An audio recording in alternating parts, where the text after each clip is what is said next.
Assalamualaikum warahmatullahi wabarakatuh. Di sini saya Irfan Sukandi, Bu, dapat tugas dari guru penggerak, tugas demonstrasi tentang wawancara pada kasus dilema etika atau bujukan moral. Ya, langsung saja, Bu, selama ini bagaimana Anda dapat mengidentifikasi kasus-kasus yang merupakan dilema etika atau bujukan moral? Di sini maksudnya kasusnya yang bagaimana? Ya. Misalnya kasus kan etika itu mungkin Nilai. Ya, atau misalnya dengan teman saling ngejek misalnya gitu. Ya kita panggil dua-duanya, ditanya kasusnya bagaimana. Nanti kita kasus yang mana nih yang kurang baik ya kita kasih tahu dikasih pengarahan gitu. Berarti kasih tuntunan identifikasinya, Bu, ya. Terus, Bu, selama ini bagaimana Ibu menjalankan pengambilan keputusan di sekolah, terutama untuk kasus-kasus di mana ada dua kepentingan yang sama-sama benar atau sama-sama mengandung nilai kebajikan. Jadi misalkan kasusnya tuh berseberangan, Bu, ada kalau milih ini juga benar, milih ini juga misalkan benar. Misalkan nih paradigmanya ada kebenaran lawan kesetiaan atau keadilan lawan rasa kasihan gitu, Bu. Di sini kita ngambil ini ya, lihat titik yang terberatnya dulu. Misalnya lebih yang terpenting dulu gitu. Walaupun ini sama-sama penting, sama-sama berat, tapi ini kepentingannya untuk siapa dulu. Kalau misalnya ini kepentingannya untuk golongan atau untuk pribadi ya kita ketinggikan dulu. Tapi kalau ini kepentingannya untuk umum, untuk secara global untuk kita pendidikan di sekolah, ya itu yang kita ambil besar untuk kepentingan bersama dulu. Berarti apabila permasalahannya itu individu lawan kelompok, ya, Bu, ya? Ya. Berarti lebih mengutamakan kepentingan bersama atau kepentingan kelompok daripada kepentingan individu. Oke, berarti paradigma yang satu ya, Bu, ya, yang individu lawan kelompok, karena sering dijumpai seperti itu, Bu, di sekolah. Oke. Terus langkah-langkah atau prosedur seperti apa yang biasa Ibu lakukan selama ini dalam menghadapi permasalahan terkait dilema etika, Bu? Tetap ya kita panggil misalnya kan pasti itu ada konflik dua kubu ya. Ya. Ya kita pasti panggil dua-duanya dulu, kemudian ditanya satu-satu kasusnya bagaimana. Tapi kita memanggilnya tidak dua-duanya langsung, satu-satu, karena kalau dua-duanya pasti akan bertengkar di situ gitu ya. Salah-salahan ya. Saling menyalahkan, saling ini. Kita pengen tahu dulu secara pribadi dulu, satu orang dulu, misalnya siapa kasusnya bagaimana, menurut pendapat ini bagaimana, terus menurut ini gimana. Nah kita kalau sudah tahu informasi dari masing-masing, kita baru kita menyimpulkan ini mana yang kayaknya yang jujur nih, mana yang benar gitu. Kemudian baru kita disatukan gitu, maksudnya dipanggil dua-duanya. Nah ini permasalahannya begini dijelaskan, ya baru kita ambil keputusan. Menurut saya lebih baik begini misalnya gitu. Berarti pengambilan keputusannya melalui musyawarah gitu, ya, Bu, ya. Terus nanti kalau sudah hasil musyawarah tersebut, lalu ada buat keputusan, lalu meninjau lagi keputusan dengan mencari bersama gitu, meriung bersama, musyawarah bersama untuk menyelesaikan masalah bersama. Iya. Ya. Berarti selanjutnya dulu. Ya, berarti setiap orang itu dicari masalahnya versi dia, gitu, versi yang satunya juga bagaimana. Lalu hasil akhirnya diriungkan, dirembukan, dikumpulkan, disatukan. Kemudian ya menurut saya begini gitu, nanti dikasih penjelasan, dikasih arahan juga. Berikutnya, Bu, hal-hal apa saja yang selama ini Ibu anggap efektif dalam pengambilan keputusan pada kasus-kasus dilema etika? Misalkan, Ibu, ya, contohnya saya ini dipercaya untuk memegang keuangan sekolah. Terus uang saya ini saya pakai misalkan amit-amit, misalkan anak saya sakit, Ibu, misalkan saya utangin dulu nih uangnya, tapi saya janji misalkan minggu depan saya bayar gitu kan. Berarti kan sebagai pemimpin ibu pasti kan dilema etika, karena yaitu uang sekolah tapi ada rasa kasihan juga, mengingat ya saya butuh cepat gitu Bu. Nah, mengenai kasus tersebut apa yang harus kita Iya. lakukan? Ya kalau saya pribadi ya karena itu masalah hati ya.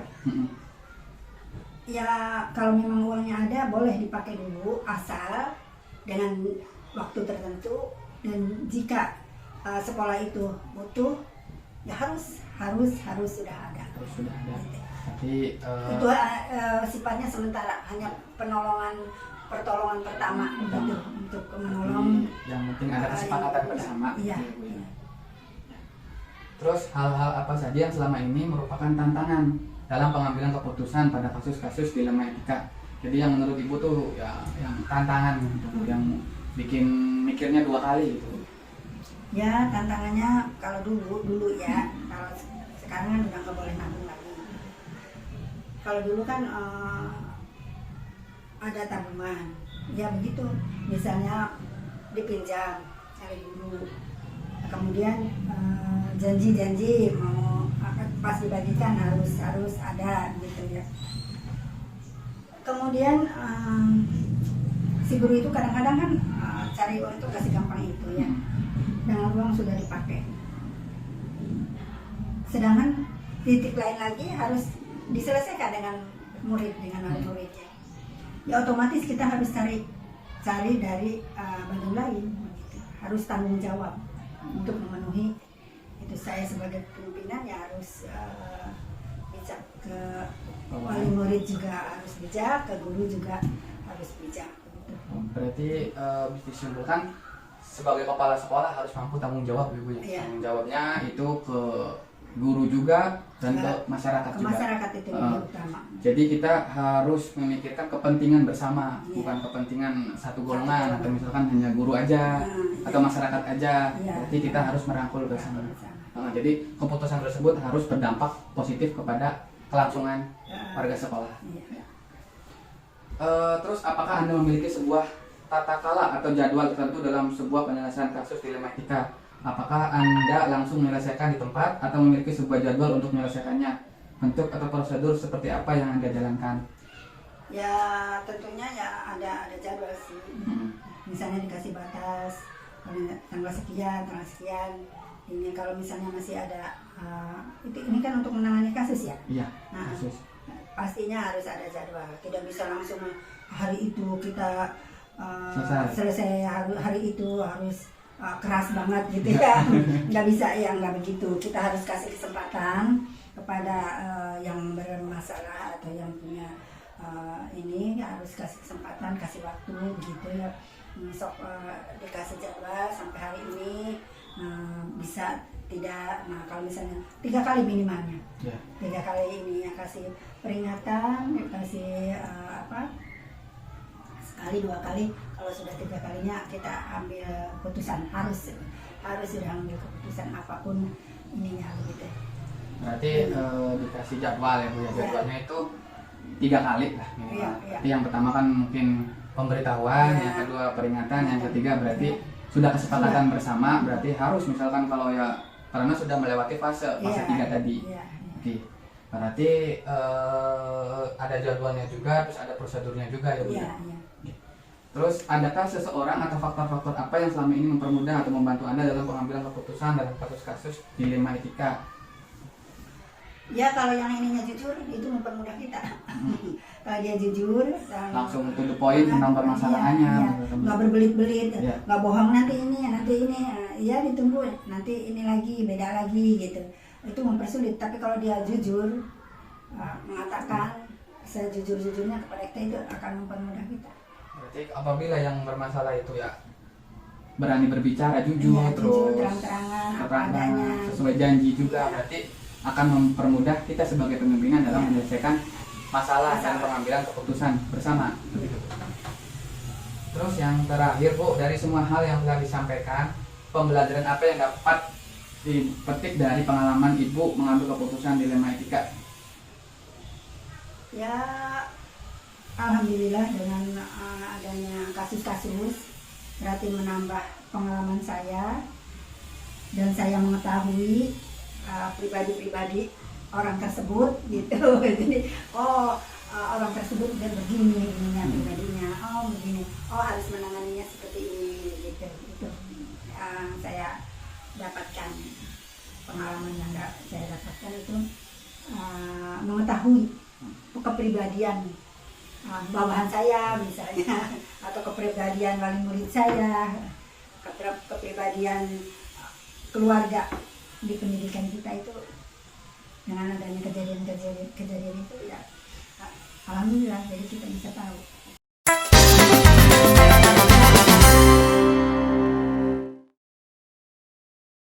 Warahmatullahi wabarakatuh.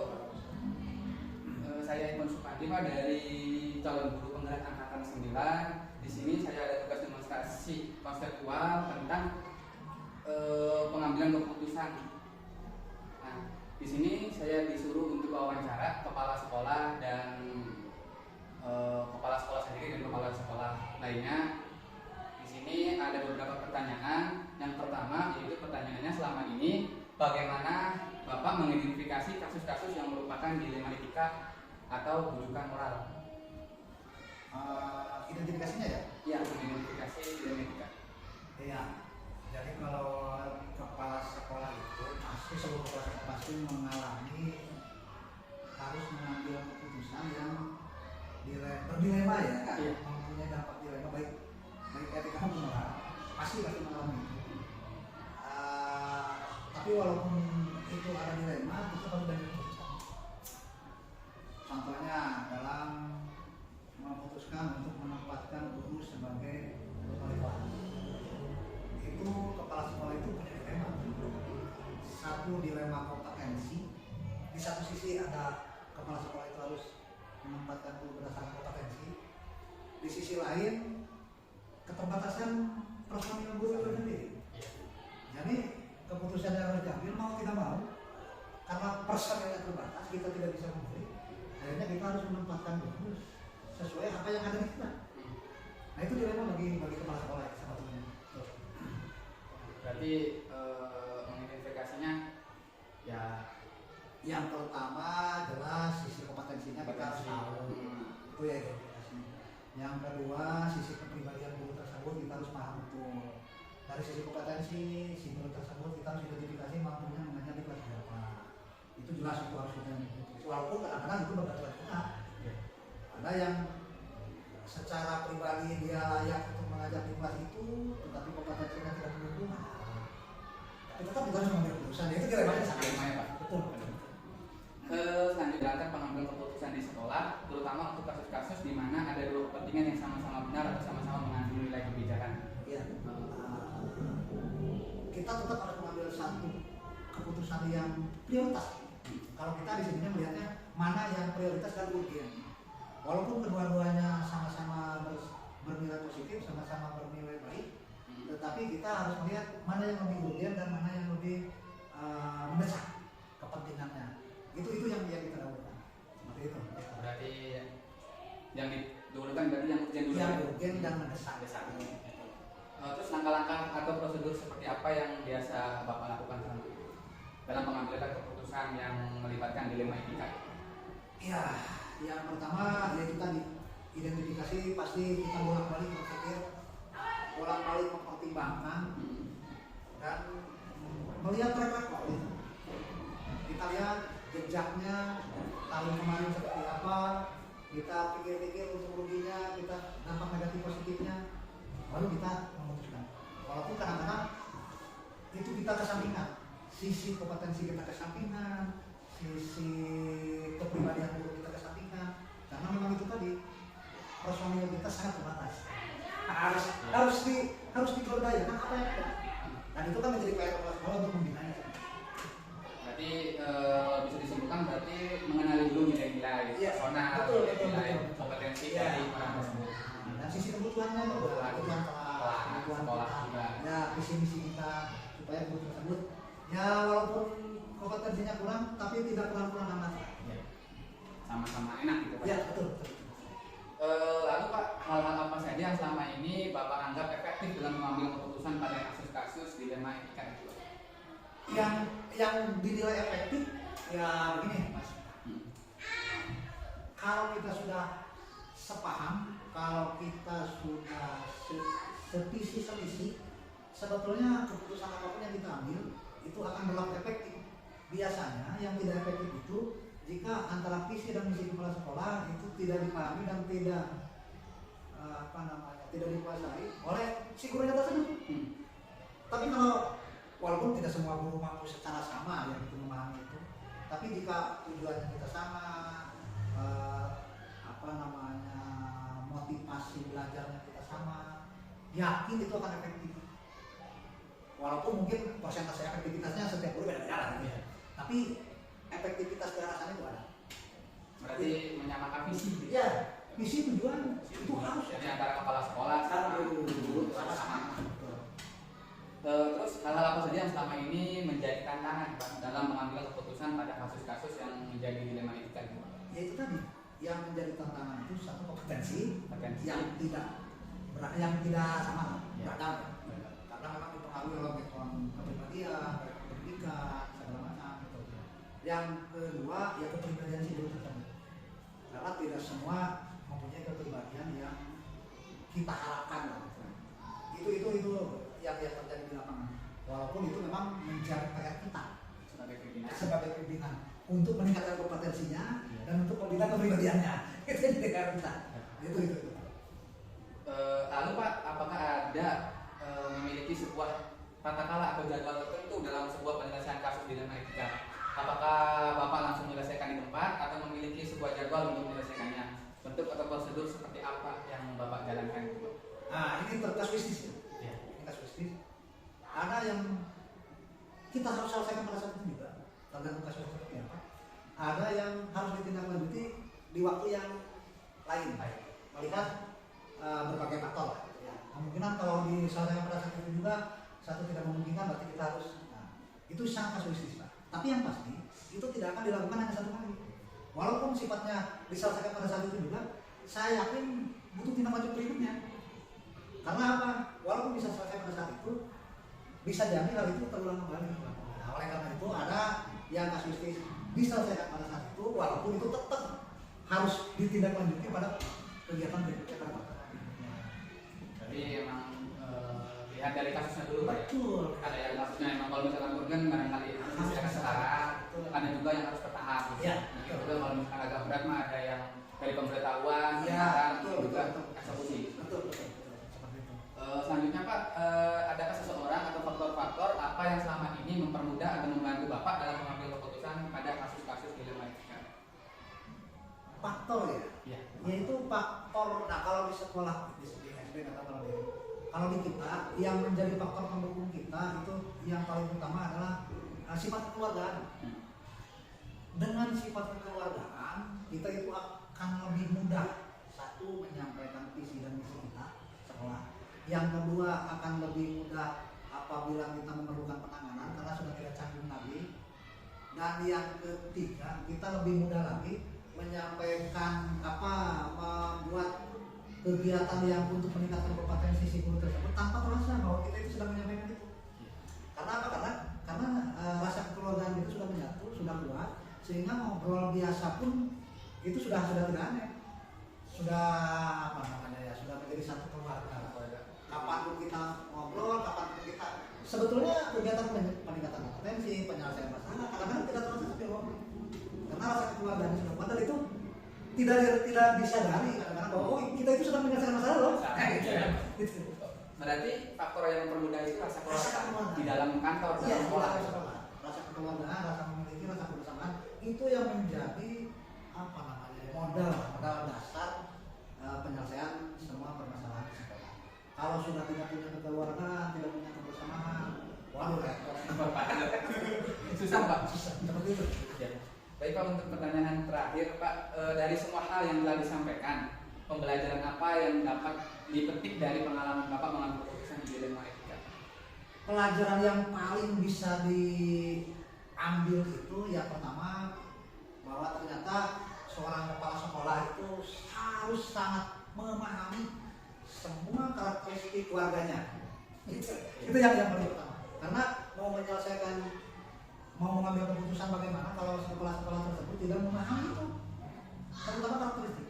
Yang kedua, yang tadi memahami kompetensinya. Jadi betul seorang kepala sekolah itu harus mumpuni, punya sebagai pengayom, dia sebagai katalisator, dia sebagai pembina kepegawaian segala macam. Jadi penting sekali seorang kepala sekolah itu mapan dari semuanya. Itu yang kita rasakan, dan hal itu yang saya ambil sebagai pelajaran. Oh, berarti betul ya, seorang kepala sekolah itu harus mapan di semua sisi. Emosinya harus mapan, pengetahuan harus mapan, terus kepribadiannya juga harus mapan. Jangan sampai salah satu saja itu tidak terpenuhi di kepala sekolah, bisa jadi si guru itu tidak akan terima. Karena apa? Karena menganggapnya kepala sekolahnya aja seperti itu. Nah itu. Makanya harus benar-benar mapan di semua sisi, sehingga satu guru tersebut bisa terayomi, bisa semua. Kalau mau bertanya bisa bertanya ke kepala sekolah, kalau mau curhat bisa curhat ke kepala sekolah. Itu pelajaran bagi kepala sekolah. Berarti betul kepala sekolah itu harus mapan. Berarti dari semua itu intinya kepala sekolah itu harus mapan, harus menjadi pengayom di dalam sekolah. Harus itu pelajaran yang selain kebersamaan kekeluargaan yang tadi, itu karena itu harus berjalan. Tapi dari sisi kepala sekolahnya itu kepala sekolah itu harus, kalau orang sudah bilang itu Mas Haki, Mas Haki ya, semua mantap. Walaupun memang itu tidak mungkin lah, kalau semua, tapi minimal kita mendekati ke sana. Ya seperti itu. Baik Pak, terima kasih. Jawaban-jawaban Bapak sangat informatif, sangat membantu saya dalam menjalani pendidikan sebagai guru penggerak, terutama dalam pengambilan keputusan sebagai seorang pemimpin pembelajaran. Kedepannya saya juga akan belajar, mungkin juga bakal banyak tanya juga sama Bapak ya, terkait mungkin juga dari administrasi, mungkin juga dari kepegawaian juga. Saya ucapkan terima kasih untuk pertanyaan-pertanyaan Bapak yang sangat inspiratif. Saya ucapkan wassalamualaikum warahmatullahi wabarakatuh. Waalaikumsalam.